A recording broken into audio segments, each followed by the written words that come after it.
Se nós vamos falar agora de investimentos, é fechamento de mês, é hora de fazer o balanço desse mês que foi dos mais complicados que nós já tivemos em termos de noticiário, de fatores que poderiam influenciar o movimento do mercado. Nós estamos em contato com o administrador de investimentos, Fábio Colombo. Fábio, boa tarde.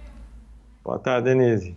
Bom, Fábio, nós tivemos disparada do dólar, a Bolsa até que conseguiu se segurar bastante neste mês, com alta de juros, avanço forte de inflação, perspectiva de juros em alta, talvez até em ritmo maior do que o sinalizado pelo Copom.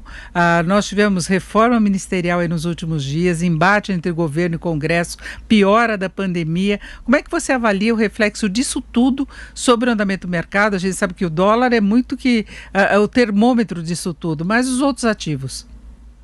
Apesar de todos esses problemas que a gente teve durante o mês, o mercado surpreendeu muito favoravelmente, quer dizer, com todas as conturbações que ocorreram, o dólar não subiu tanto, está ficando com uma alta de 1 e pouco no mês, a Bolsa surpreendeu, como vai fechar com uma alta na faixa de 5, 5,5, e muito tem a ver com o cenário externo, né, que aos poucos os países mais desenvolvidos vão avançando na vacinação e a imunização vem vindo e a taxa de casos vai caindo, e que mesmo que alguns países estão fazendo lockdown, eles têm uma visão de que a médio prazo isso vai melhorar.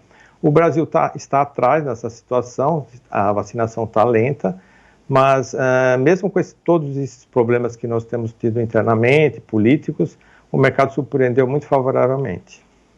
Agora, Fábio, nós temos hoje um movimento diferente do que a gente estava vendo nos últimos dias, principalmente em relação ao dólar. O dólar recuou 1,9%, né? O dólar que estava acumulando até ontem uma alta importante no mês de 2,79%. Na semana passada tinha subido 4%, né? Então a gente vê a pressão toda que houve no mercado. Algum fator novo hoje?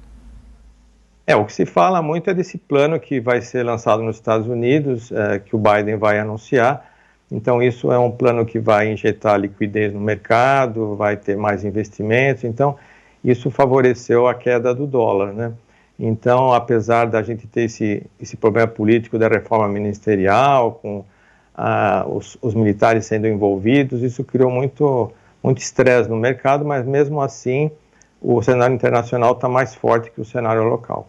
Mas aí a Bolsa de Valores está caindo também, né? Aliás, tem chamado a atenção isso, o dólar sobe, bolsa sobe, e os dois caem hoje simultaneamente.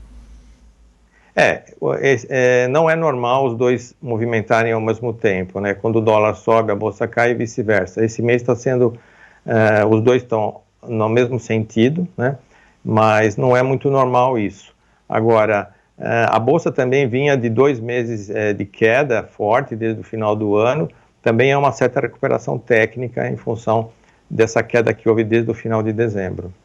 Agora, Fábio, do ponto de vista das aplicações atreladas aos juros, qual a tua expectativa? Porque a gente vê uma rentabilidade ainda muito baixa, a caderneta de poupança 0,12% para as contas que fazem aniversário amanhã, dia 1º de abril, né, um rendimento muito inferior à inflação, que continua rodando um patamar bem alto, né, o IPCA, que é o índice oficial, na faixa de 0,9%, o IGPM com 2,94% de alta no mês.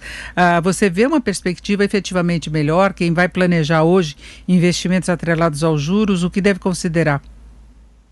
Em termos de juros, todas as aplicações, com exceção das indexadas ao IPCA, o governo tem colocado a taxa Selic abaixo da taxa de inflação. Então, mesmo com essa alta de 0,75 na taxa Selic, a projeção da inflação para esse ano é de 4,80 por aí, e se você vê a projeção da Selic é para fechar 5% nominal no final do ano.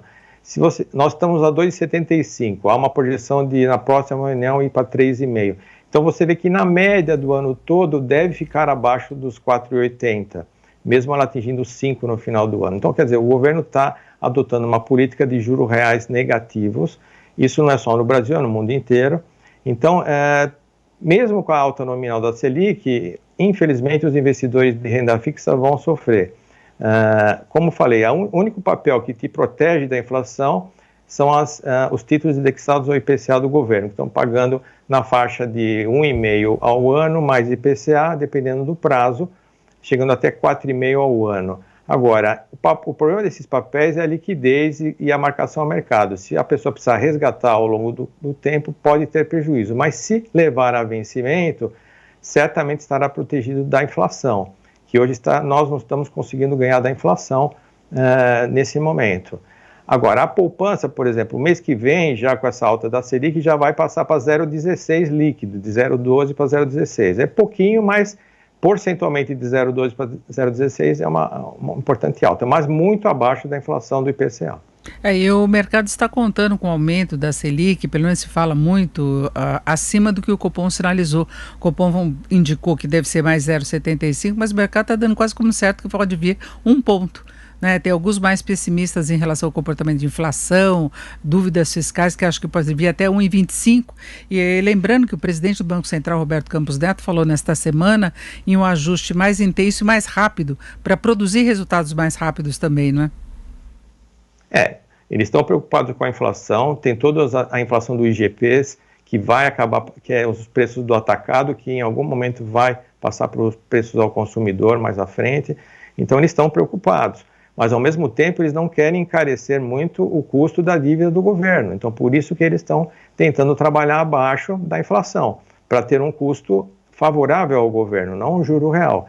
Mas vamos ver se eles vão conseguir, se os preços vão ficar baixos ou não, se realmente essa parada toda que nós estamos tendo por causa da pandemia vai ter um efeito grande no PIB, que vai fazer com que os preços se comportem um pouco melhor. Mas a projeção do IPCA para esse mês de março é 1,04, num mês só 1,04. Então, você vê, mesmo que a taxa vá para 3,5, 4, isso é ao ano, né? Nós não estamos falando de uma taxa mensal. Então, as taxas de inflação estão muito fortes no curto prazo.